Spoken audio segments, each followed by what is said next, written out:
Dhimmicha akkas yoo ta'e maaliif Salamoonitti itti gaafatamummaa mana dhugaatii kennite? Dhaalli isaaf hin malu? Gahaa miti? Gahaa illee ture. Ana jaallachuunsa amma kana isaaf ulfaataadha. Eeyyeen inni ati gaafattu kun daangaa darbeera. Abbaa! Ganama gaafan fuula kee ilaalu ani si arrabsuurraan of qusadha. Haadha keeshii hamtuu fallaqachisan na yaadachiisa. Akkana yaadutti odeeffannoo gaarii argatteettan itti fakkaata. Daandii nuti irra deemaa jirru sirrii miti. Yaada kee waan dhaggeeffadhu sitti fakkaata? Akkas jechuu miti. Galmee qorattuu sanaa ilaaluu danda'een ture. Kanaaf maal? Kanaaf Misgaanaan qorannoo sanarra jira. Maal jechaa jirta? Konkolaataa sana keessatti meedaaliyaan isaa argamee ture. Itti yaaddeeti kan kana goote miti.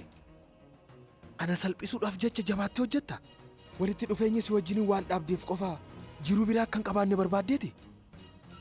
Rakkina isaa miti. Sirumayyuu ati isa deeggartaa? Na dhageessa.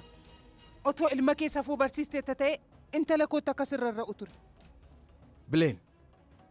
Lolaaf miti kan hin asitti suwaame Bileen. Haadha manaa kee irra goruu keetiin dura ilma kee safuu barsiisi. Intala koo balleessaa jira. Intalli kee mana ciisichaa erga seentee booda eenyu barachuu akka qabu dhugaasaa bareera.